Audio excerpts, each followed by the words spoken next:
Howdy! Welcome to Aspire Mountain Academy. I'm Professor Curtis, your instructor for this course in Introductory Statistics.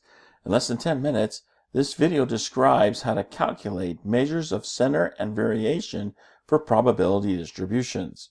Let's get started. So we know from previous mini lectures that when we're talking about measures of center and variation, we're really talking about our statistics like the mean and the standard deviation. So the mean value for a probability distribution is going to be calculated with this formula here.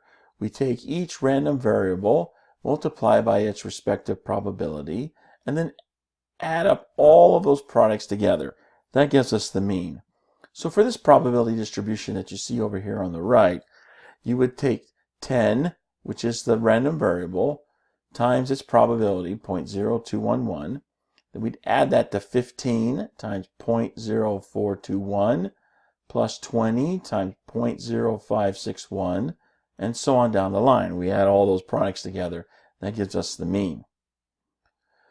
The variance is going to be calculated using this equation here. So we're going to take that mean value that we just calculated previously, subtract it from each random variable, square the difference, multiply by the respective probability, and then sum all of those products together. So a little bit more involved calculation.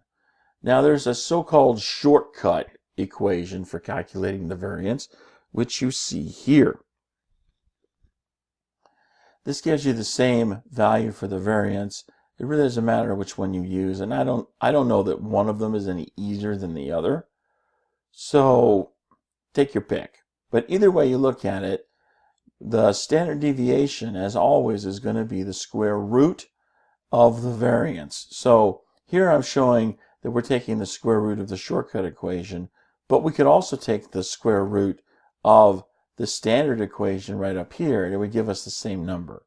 So it doesn't matter which way you go. As always, when you get the variance, if you want the standard deviation, just take the square root of the variance.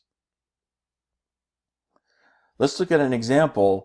God, I just must be hungry for waffle cones because I keep putting them up in my examples.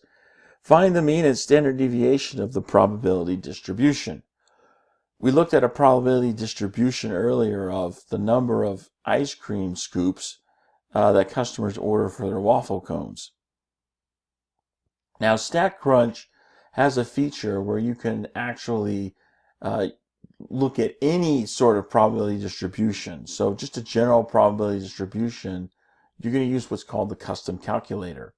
The thing with the custom calculator, though, that you have to remember is that it will give you mean and standard deviation values for any distribution, whether or not that distribution is a probability distribution.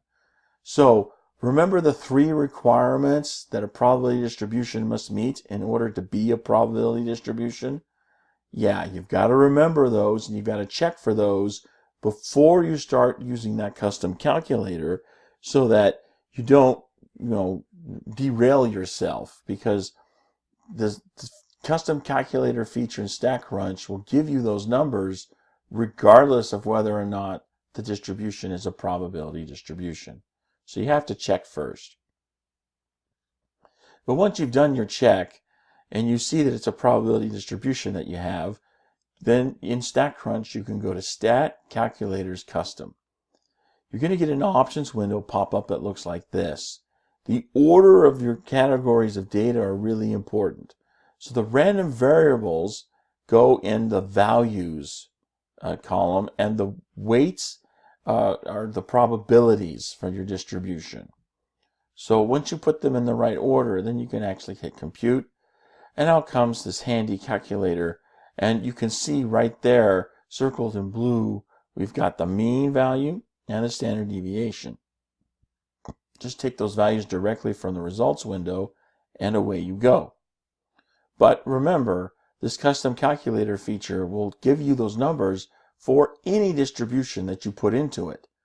So you need to check first that you have a probability distribution before you take those numbers and run off with them. And that brings us to the end of this mini lecture.